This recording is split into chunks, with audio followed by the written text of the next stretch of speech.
बिहार की राजनीति में एक नई परिस्थिति उत्पन्न हो रही है। तेजस्वी यादव यहाँ जदयू और बीजेपी की ज़्यादा चिंता कर रहे हैं। उनके सामने एक बहुत बड़ी समस्या मुंह फाड़ के खड़ी है। वो समस्या है कांग्रेस का। कांग्रेस अब चाहती है कि कन्हैया कुमार को मुख्यमंत्री प्रोजेक्ट करे, और क्यों ना करे, क्योंकि वो जेएनयू से भी आते हैं और उनका आए हैं और उनका जो है सो बैकग्राउंड जो है सो काफ़ी अच्छा है। और तेजस्वी यादव का क्या है कि पारिवारिक बैकग्राउंड है, जो भी कुछ मिला है वो परिवार के कारण मिला है, यानी पुश्तैनी बात है। तो ऐसी स्थिति में कांग्रेस को, और दूसरा कांग्रेस, सबसे बड़ी बात, कांग्रेस अपनी वजूद की तलाश कर रही है।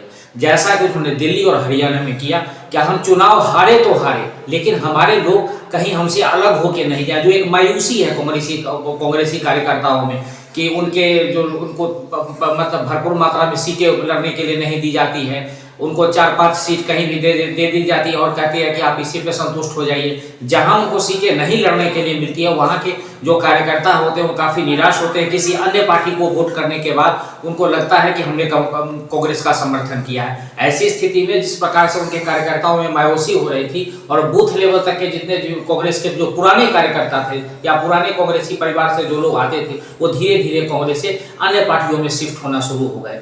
और एक और महत्वपूर्ण बात कि कांग्रेस को लगता है कि जो माइनॉरिटी का वोट है वो उस पे उसका अधिकार है, और माइनॉरिटी के लोग इसीलिए वोट देते हैं, बाकी गठबंधन के उनके साथ जो लोग हैं उनको इसीलिए देते हैं कि कांग्रेस उनके साथ है, और कांग्रेस माइनॉरिटी के वोट पर अपना दावा जरूर करती है। तो ऐसी स्थिति में जहां तेजस्वी यादव कभी माई समीकरण की बात करते हैं, कभी बाप समीकरण की बात करते हैं, तो अब माई बाप समीकरण के लिए खतरे की घंटी है कांग्रेस के अपने स्वाभिमान के लिए लेकर के लड़ाई। तो ऐसी स्थिति में अगर कन्हैया कुमार को मुख्यमंत्री का, कांग्रेस के एक बड़े नेता से बात हुई तो उन्होंने बताया कि कन्हैया कुमार को हम मुख्यमंत्री क्यों नहीं प्रोजेक्ट कर सकते, हमारे भी अपने स्वाभिमान की बात है। और हाँ, एक महत्वपूर्ण बात और है कि 90 से कम सीट पर शायद ही इस बार कांग्रेस माने, क्योंकि कांग्रेस का सोच है कि इस बार कम से कम 90 सीट पर हम चुनाव जरूर लड़ेंगे।